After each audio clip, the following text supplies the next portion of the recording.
Now, it might be fair to say, Matthew, that you're a bit of a veteran of Sardis Road these days. You started here in 2001, and what's the?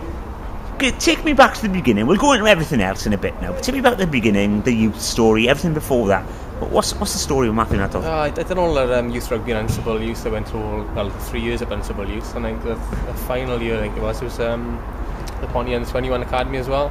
So I was in there, playing the centre then, and my first call with the first was I think Richard Johnson got injured, I think it was, and they wanted to get a winger to fit in for Dunn International, I think it was first game, so I had about 15-20 minutes, I think it was then, and that was my first stint. Done alright, and the week later then it was a game on telly, I think it's Bridgend, and I had a start and it went pretty well. I had man of the match, and just built up from then really. I got a contract through that year. Well, 2 games later I had a cup final then as well, so a bit of a dream year really. It was I went out under 19s then, and the 21 World Cup was on the same year. It was like literally, I said, like a whirlwind. Yeah, I couldn't believe it. Yeah, I played about 5 different teams that one year. I had so many moves in my head. It was unbelievable. Can you remember it all, or is it all a bit of a just a blur? Year, I was just trying to take it in really. I had so much going on. I had 5 different teams. I had under 19 Wills, under 21s. The Bull Youth was still playing for. Bull first, Ponty 21s. There was so many teams. I had so many moves in my head. It was unbelievable. But we were loving every minute of it. And I think a few weeks after that, we had a European Cup final at Parker Pen, and they were trying to get me registered for that. But the registration gone, and I went up for the day with the boys. And had all the acts here. It was great. But it was just all I want. I've been a kid around here for all my life. And I wanted to play for Ponty, and it happened that one year. And I was just living a dream. Is your phone ringing? Yeah, it's my daughter. That is. Oh, I see. Family man as well. I mean, you've lived and breathed the black and white for the best part of 10 years, haven't you? My granddad you've moved around, but back and forth a few times. I've had more than a few clubs, 6 or 7 because What's the story there? Because what's the progression? Ponty, Celtic Warriors, Cardiff Blues, Cardiff, Ponty, Pertemps Bees, Ponty, Neath, Ponty.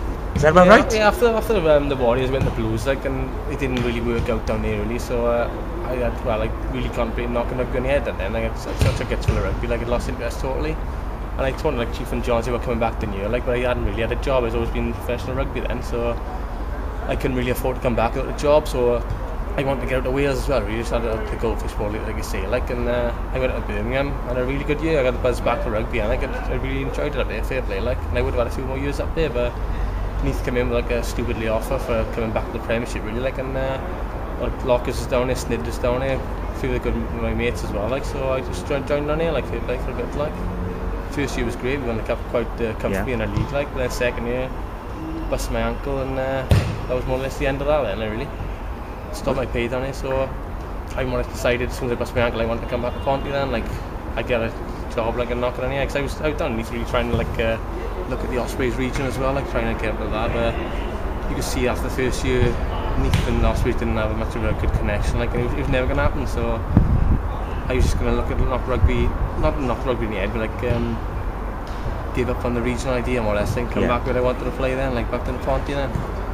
And I mean the last 3 years been back at Ponty now, and you'll have to forgive me if I speak out of turn, but you haven't had the best of a start to the last sort of 2 years really.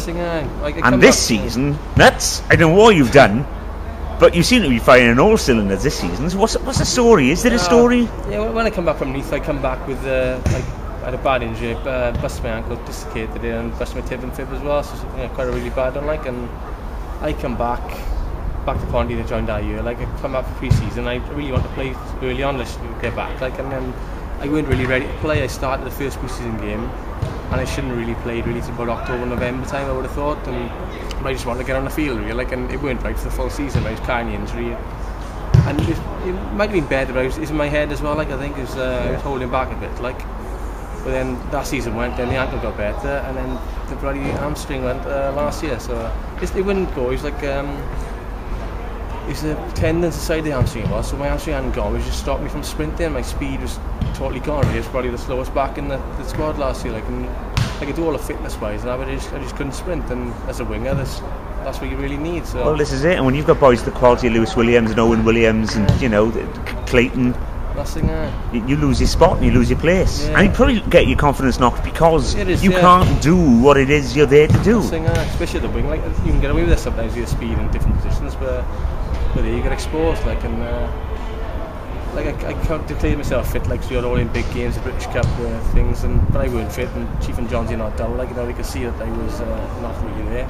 To give me a chance, I think it was. Land every game, I guess, but 3 weeks before the cup final, that was my last chance to take a claim, really. Like, and it didn't go too well. Like, it was playing fullback, and it didn't happen, really. Like, so after that game, I think it was about a month or 2 left the season, and I just said, I'm doing pre-season for next year now. Like, and just cast off last season more or less. Then after that game, and I got 2 months of extra pre-season work. So, and as is, that's so far it's working so good. So my arm's just feeling great. My speed's a lot better. So. You scored a cracking. What was it? You? No, it was, you had a lovely pass off to Harley Thompson against Nottingham last week, and I mean, I watched. I couldn't be here for the Pontypridd game, but you took a lovely space kick there and went for a try on that one. Yeah, it's getting better. My confidence is up. Like, my speed's feeling a lot better as well. Like, and it seems to be now when your confidence is up, like the gap seemed to open for you then. Like last year, I was trying too hard really, and trying to things that weren't really on, and you didn't have the gas to get there as well. That's the thing, So now the gaps are coming, and it's just steadily every game it's just getting better and better. And like the next few weeks now, hopefully you will bang a few tries in. You must be getting not be playing today then. It is, yeah. We're rotating the squad. We got a lot of wingers, haven't we? And like you said, like a Lewis and Clayton today now. Like Owen's gone over the sevens, like, and we've got 4 quality wingers here, up with White as well, can fit in as well. Like, so there was a lot of strength and depth. Like today now we've changed 9 boys from last week, and it haven't lost any strength in the squad at all. Like, so that's testament to the strength of quality we got. So. And what's the atmosphere like here? Because I mean, we were at Nottingham last week, and that stadium was magnificent. There's no two ways about it. And yet you come here, and the stadium. This is a fabulous. I love this stadium to bits, but it's nothing in terms of professional capacity. It's nothing to touch Nottingham. But yet we've got a spirit here. And I read on the Nottingham forum afterwards that they were enamoured with the Ponty boys coming into the bar afterwards. They were going, we never see this, you know. Anything happen up here professionally, and I know they got the football stadium. His air looks at it. It is really is, but they had a shock. I think because they had a bit of a sing-song last week, and we just totally drowned them out. Like at home as well. Like clubs don't expect that. You know, they get a pretty good support. They get a bit like we're still outnumbered out there again, and like they had a shock in here last year. You just don't see it, you can't see it happening. They say, Welsh clubs, small clubs, and all that. You just don't respect it at all. I'm going to have to ask you to lift the volume up a bit, because they've decided to stick the music on now. So, your expectations for the seasons going forward, your expectations for yourself and for the club?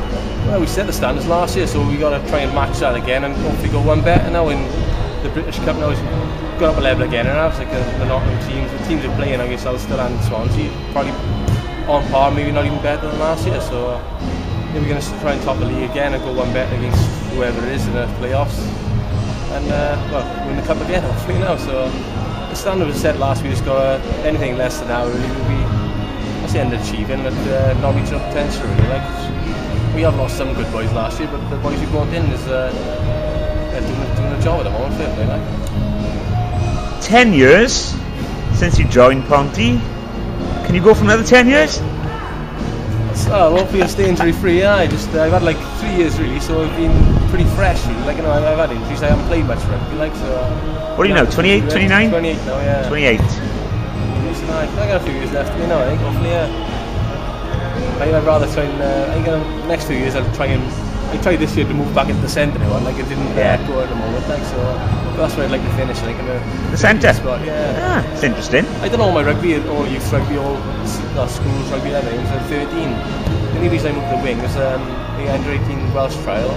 I had a bang on my knee cap, I think, and I played in a final trial on the wing, and they picked me in the wing, and ever since I've stayed there. Then, like, we were Ponty then, like the 21s, I was all 13. I was like, so. I just want to get on the field. I don't care where I play as long as I'm on the field. I think that's the story for most of the boys, to be honest with you. You know, what do you make of the youngsters coming through? You got Lewis Kay playing today in outside half.